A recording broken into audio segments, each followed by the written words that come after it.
everybody, welcome to Manawa Brew. It's not bad, eh? 11 days in. So what's happening this week? Bugger all. Haven't really done a hell of a lot this week, brewing wise. Been a long day. Crash chilling my PKB clone that's sitting on some funky yeast. That yeast is unbelievable. So I fermented that nice and low for Brett at 19 or 20 degrees, and it just went gangbusters. I'm pretty sure if I had let it, it would have eaten my fermenter. I think the last reading I did was 1.004, 1.006, somewhere around there, stupidly low. So that just goes to show that Brett will eat anything if you let it, which is all good.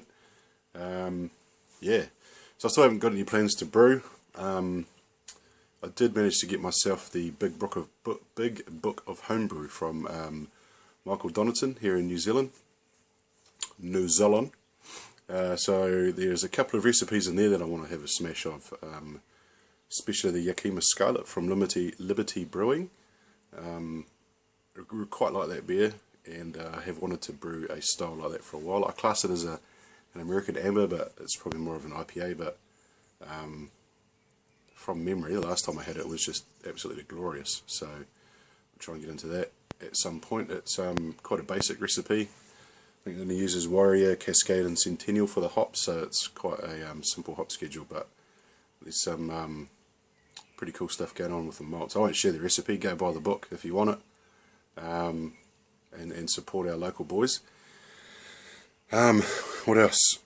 For those that have been following on the Facebook, Milk the Funk and all that sort of stuff, I managed to capture something, not too sure what, off some silage that has been sitting at my in-laws' place. So the silage has been sitting there for a while. It's under wrap, so it's called baleage. Well, that's what we call it anyway. And that has been inoculated with I don't know what. So it smells awesome. I've always liked the smell of silage, so it's obviously a thing, you know, you either do or you don't. But so I thought, you know, bugger it, why not? Let's see if we can catch something off it, or capture something off it. So I'll give you a wee look at what I have captured off it. I'm yet to taste it. I think I'm just delaying the inevitable. But yeah, so I did plan to do a whole video series, or just a whole thing of me capturing the wild yeast and following it through, getting the beer, tasting the beer, but shit just gets in the way and it hasn't happened. So I'll show you what it looks like. Yeah, I'll just flip me around. How good this is going to show up. It looks pretty good on my screen, but there we go. There is a fine layer of what I believe to be yeast. And then if we go up, this is in a pint glass, not a pint glass, but a, what do you call those giant glasses? One of those giant glasses anyway. And then we keep coming up, and then we keep coming up, and then we keep, and oh, what is that? So that there is a pellicle that has formed just today. So when I checked it last night, it had a thin one. And just with my moving it about, it broke it up. So all of that has formed just today. So I'm not going to take the lid off it because there's wild yeast in the shed, so I don't want it to get contaminated. But that's my that's what it's in, an old handle. Yeah. So I'll just flip you around and we'll have a wee chat. So yeah, like I said, that's I have no idea what it is. It smells awesome. The easiest way that I've explained it to people who think I'm fucking nuts, which in retrospect probably am, you have to whiff it. You can't inhale deeply because that's when you get the massive silage hit, and it just, like, it doesn't smell yuck. It's just not pleasant. So when you just have a wee whiff, you get massive notes of raisins and plums and dates and figs, just those dark fruits. So I'm thinking this needs to go into a big dark beer. Maybe something a little bit like this. Hang on.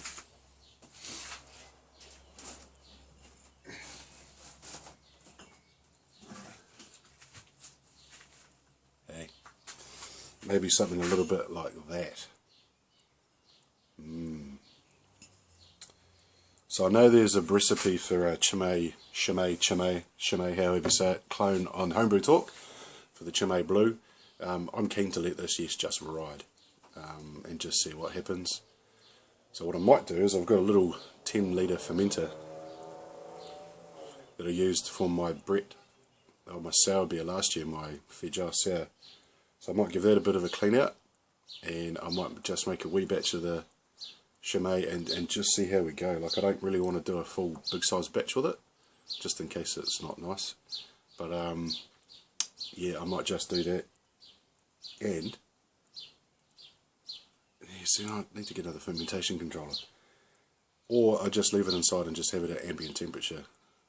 My house generally stays relatively cool in the summer. We've just got underfloor insulation put in, so that should help it stay a bit cooler. But yeah, I don't know. I'll put some more thought into it. If you've got any ideas on what I should use this yeast for, apart from a big Chimay beer or a big Belgian quad or something like that, feel free to smack some comments down below. I'm new to this sour beer stuff, as new as I can be, really. I suppose I've done a couple of Brett beers, but I've never knowingly used lacto or pedio, so I'm assuming that's what's in there, based on the tart smell, and haven't yet tasted it. But that's it from me. Yeah, I'll keep, if you're following me personally on Facebook, you'll be seeing my updates on the Movember. I've also got a MoSpace page if you want to go and have a hoon on that. Any donations that I've received prior to this, thank you very much to anyone that's donated out there in the brew community. If you haven't already donated and you wish to, there's a wee link down there. Greatly appreciated. What else? No, that's me. So I'm trying to keep my Brett beer that I've got on tap there as much as I can. Planning a sour hour tasting here on the 5th of December, so that's in a wee while. It's classed as National Crate Day here in New Zealand, where you drink your mass-produced shit. You drink a crate, which in New Zealand is 645ml bottles. I don't think I've got any anymore. Yeah. Anyway, but I thought, fuck it, I don't want to do that, so I'll have this beer on tap, my Pale Ale, and the PKB clone, which is a porter, robust porter / black IPA. And the caveat of turning up is you have to bring a sour beer. So yeah, hopefully that brings along some people, and just embrace the funk. Like, don't be scared of it. Belgian brewers have been doing it for years, so why not? But that's enough rambling for me. The beer I do have is a dirty old Steinlager. Look at that, in a white can. So Steinlager Lion brought these cans out for the Rugby World Cup. For those that don't know, the Mighty All Blacks won that for the 2nd time in a row and 3rd time overall. So I'm a big fan of Steinlager. It's my house beer. If I could make it, I would. But yeah, you know, buy it in a nano keg. So cheers, and we'll see you on Wednesday. Ah, delicious.